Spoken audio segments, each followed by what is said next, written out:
Salut à tous, j'espère que vous allez bien. Baki, Cédric Doumbé, c'est le sujet actuel dans le MMA français. Maintenant que tu as cliqué sur cette vidéo, l'idée c'était d'avoir ton attention et de prendre un peu cet exemple-là pour parler un peu des travers du MMA et parler un petit peu aussi voilà, de la réalité de ce qui se passe aussi bien avec les médias qu'avec le trash talking, qu'avec les combats. Voilà, j'espère que tu apprécieras cette vidéo. J'ai rien préparé, ça va être un peu décousu, mais voilà, l'idée c'est d'échanger avec toi. N'hésite pas à commenter et mettre ton avis. Bien évidemment, il faut respecter quand on met son avis, quand on commente sur internet, comme si on était face à face et qu'on a un échange cordial où on n'est peut-être pas d'accord, ou alors on est d'accord. Parce qu'aujourd'hui ça devient trop facile, je suis derrière mon clavier, j'écris des merdes juste pour faire le mec qui troll. Je trouve ça complètement ridicule cette mode actuelle du trollage entre les gens et d'écrire des trucs. En fait on sait pas sur quelle intonation vous le dites parce que c'est écrit. Et puis c'est aussi facile d'aller dire que telle ou telle personne c'est une merde ou telle personne c'est un FDP ou autre. Quand on n'est pas face à face, parlez comme si vous étiez face à face et voilà, on peut échanger tranquillement, même si on n'est pas d'accord. Voilà, je pense que c'est important parce qu'aujourd'hui, bah voilà, le trash talking dans les sports de combat, bah c'est une chose qui est faite pour vendre le combat. Forcément, quand quelqu'un insulte l'autre, on se dit oh putain, il faut que l'autre il le défonce. Bah, voilà, ça nous donne un peu plus envie d'aller regarder le combat. Donc c'est une chose, mais ce trash talking, le problème c'est que dans l'autre sens, donc dans un sens ça va faire grandir le MMA parce que bah voilà, des Conor McGregor, Cédric Doumbé en France permettent en fait à un plus large public, va atteindre un plus large public de regarder en fait des combats de MMA et de faire connaître le MMA. Mais d'un autre côté en fait, en fonction de comment il est fait le trash talking, bah il y en a qui vont penser qu'il faut être comme ça en fait, même dans la vie, sur internet ou autre. Et moi qui suis gérant de salle de sport, NR Fight, à Paris, eh bien notre problématique, c'est on essaie d'éduquer les gens à travers les sports de combat, mais on essaie aussi d'éduquer les gens pour avoir le bon état d'esprit pour la pratique des sports de combat et aussi la bonne attitude et le bon mindset, le bon état d'esprit pour les apprendre. En fait, l'apprentissage, il se fait pas... Enfin, le MMA, c'est pas insulter l'autre. Au contraire, on doit respecter, on s'entraîne ensemble, on souffre ensemble. C'est vraiment dur, hein. C'est un sport qui est très dur. Que ce soit le MMA, mais aussi tous les autres sports de combat, de préhension, de percussion. C'est des sports qui sont vraiment durs. Et le haut niveau demande qu'on se consacre à fond là-dedans, quoi. On dédie notre vie ou des années de notre vie à ça. Et je pense que rien que ça mérite déjà d'être respecté et de pas être insulté par des passants dans la rue, comme ça arrive en ce moment, de ce que j'ai vu avec Jordan Zebo, qui se fait... il est avec sa copine dans la rue, puis il y en a, ils disent « Jordan, t'es mort !» Enfin, où va le monde, quoi? Où vont ces gens-là? C'est pas normal. Et je pense qu'il faut le dire sur les réseaux que... Le trash talking, c'est bien pour vendre le combat, en fonction de comment il est fait, sans manquer de respect à la famille, sans manquer de respect à la religion, au pays. Voilà, tant que c'est fait correctement, je trouve, comme Cédric Doumbé, qu'il le fait pas mal. Bon, des fois, rigoler un peu du physique de l'autre, voilà, peut-être que ça peut être... Il y a encore quelques trucs qui peuvent être améliorés, mais je trouve que c'est quand même correct, et c'est assez drôle en général, donc voilà. Mais derrière, ça vous donne pas le droit à vous...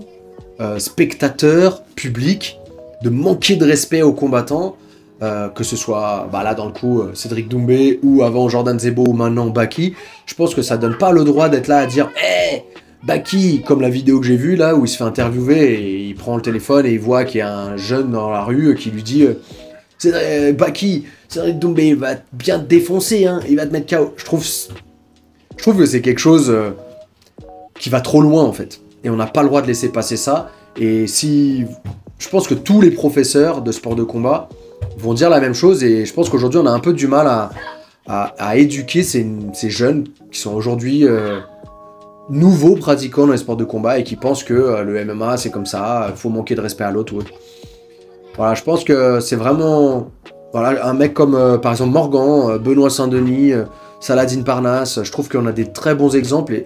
Et je pense qu'il faut vraiment prendre ces exemples-là de gens qui travaillent dur, voilà, qui ont des principes, qui sont pas là à insulter l'autre. Cédric Doumbé aussi, mais Cédric Doumbé, il y en a pas des, c'est très difficile d'être comme lui, d'être capable voilà, de faire du trash talk sans non plus insulter les autres et faire rigoler, quoi. Après, voilà, faut faire attention des fois et je pense que faut vraiment faire la part des choses entre la promotion, la vente du combat, mais aussi derrière le côté vraiment sportif, artiste martial ou combattant. Voilà, faut respecter vraiment, je pense que c'est vraiment le message que je voulais faire passer à travers cette vidéo. Et du coup aussi, je voulais vous parler du coup, de mon pronostic de Baki, Cédric Doumbé, parce que je l'ai mis un peu sur les réseaux sociaux. Alors c'est difficile, hein, quand on écrit, on peut pas mettre forcément l'intonation avec laquelle on le dit. Mais voilà, derrière, bien évidemment, je me fais insulter ou autre. Ça c'est pareil, je trouve pas ça normal, mais bon, c'est pas grave. Le truc, c'est... En fait, quand on compare les deux, on parle beaucoup de Cédric Doumbé. Ah, Cédric Doumbé, il a jamais pris un mec aussi fort que ça dans tel aspect. Mais en fait, ma question que je vais vous poser, c'est Baki, il a pris qui jusqu'à présent? Il a pris des gens, pareil, je respecte, mais il a pris des gens, en fait, qui étaient de son niveau ou un peu en dessous. Baki, on lui a construit un peu sa carrière quand même, comme Cédric Doumbé en MMA. Mais on lui a construit sa carrière pour qu'il soit on lui a toujours mis, je pense, des gens qui étaient au-dessus de lui, où il était au-dessus des autres, ou en tout cas de son niveau, pour qu'il puisse s'exprimer et avancer. Parce que, pareil, c'est un personnage, et pareil, il est cool à écouter, pareil, il transmet une bonne énergie, je pense. Il est aussi marrant quand il s'y met, mais, pareil, est-ce qu'il a pris déjà quelqu'un du niveau de Cédric Doumbé? Cédric Doumbé, pour ceux qui ne savent pas, c'est une légende du kickboxing. Il a été prendre, je pense, une ceinture au Glory. Je suis pas assez spécialiste du kickboxing, mais il me semble que c'est une ceinture qu'il a défendue plusieurs fois. Il a combattu face à des légendes du kickboxing, et lui, c'est lui-même une légende française du kickboxing. Donc c'est quelqu'un qui a un savoir, qui a une expérience de combat, aussi bien dans la préparation que dans l'apprentissage de techniques, que dans l'appréhension d'un combat comme ça, comment il arrive dans la cage, etc., sa préparation psychologique, physique, enfin, c'est quelqu'un qui a déjà vécu ça plus d'une dizaine de fois. Baki, il a jamais vécu ça. Ensuite, on nous dit Baki est très fort en judo. Ouais, il est fort en judo par rapport aux gens qu'il prend, mais il a jamais fait des résultats en judo, c'est pas un athlète de haut niveau en judo, ou en tout cas, il l'a pas été. Et ouais, une fois qu'il a mis les mains sur vous, sur quelqu'un de son niveau, ouais, il va pouvoir ramener au sol, il va pouvoir faire tout son travail. Mais face à quelqu'un du niveau et du niveau d'expérience de Cédric Doumbé, c'est différent, c'est une autre chose. Et en fait, c'est pour ça qu'on prépare les carrières, en fait. Il faut que vous compreniez que c'est pour ça que ce soit en anglaise, que ce soit en kickboxing, en MMA, quand on voit que quelqu'un, il a vraiment un potentiel, s'il est bien managé, on va le préparer pour les prochaines échéances. Ok, on va le préparer pour arriver à la ceinture de l'UFC. Exemple, je sais pas, si on prend le Brésilien qui a pris Adesanya là, j'ai oublié son prénom, son nom, Pereira, je sais plus. Pareil, légende du kickboxing. On savait déjà qu'il y avait un potentiel qui prenne la ceinture à Adesanya, mais on lui a pas forcément mis des gens entre son premier combat et le combat face à Adesanya, on lui a pas mis des gens qui potentiellement étaient vraiment au-dessus. Imaginez on lui met Chimaev, imaginez on lui met un mec, à l'époque Chimaev n'était pas dans sa caté, mais on aurait pu lui mettre quelqu'un comme ça. Non, on lui a mis des mecs... On savait qu'on allait le faire monter tranquillement pour aller chercher la ceinture. Il a été très très bien managé pour aller... c'est Alex Pereira, si je me trompe pas. J'ai un trou là. Et du coup, c'est comme ça qu'on a fait monter. Et c'est comme ça qu'on a fait monter aussi d'autres athlètes.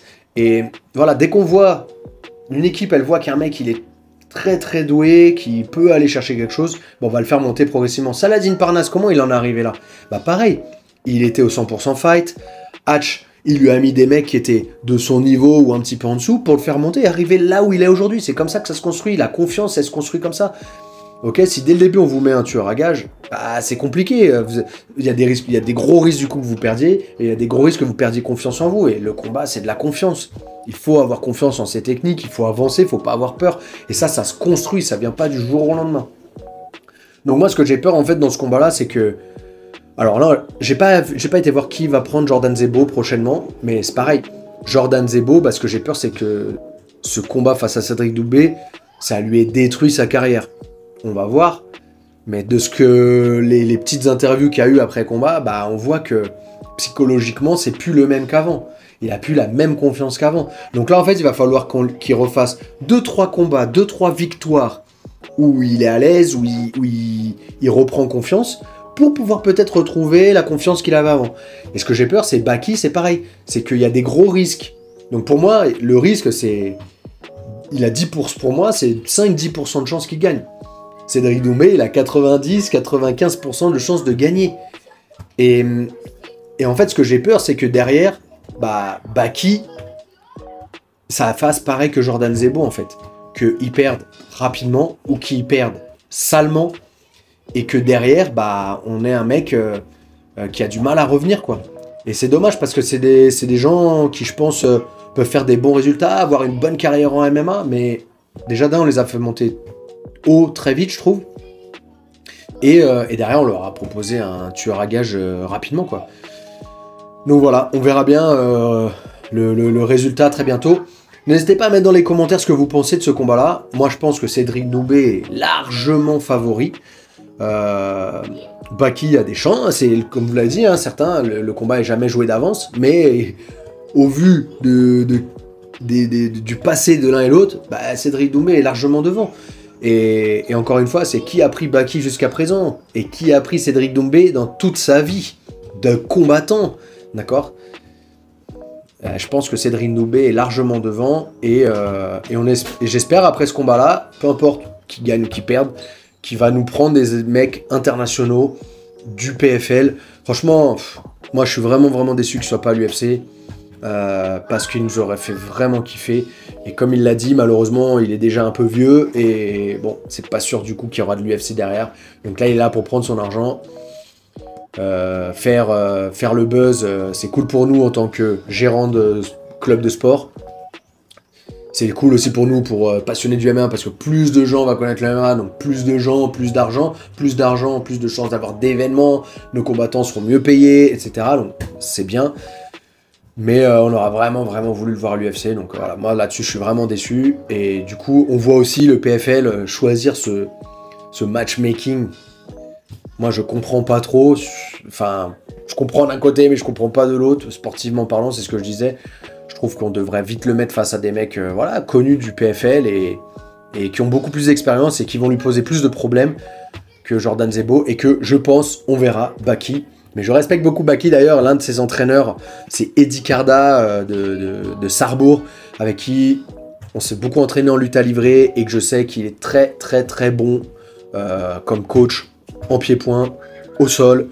Et je sais qu'il va faire en sorte que Baki soit le mieux préparé possible. Donc voilà, Baki va arriver prêt, j'en suis persuadé. J'espère en tout cas qu'il y aura un beau combat, parce que c'est ça que j'adore dans le sport et dans le MMA.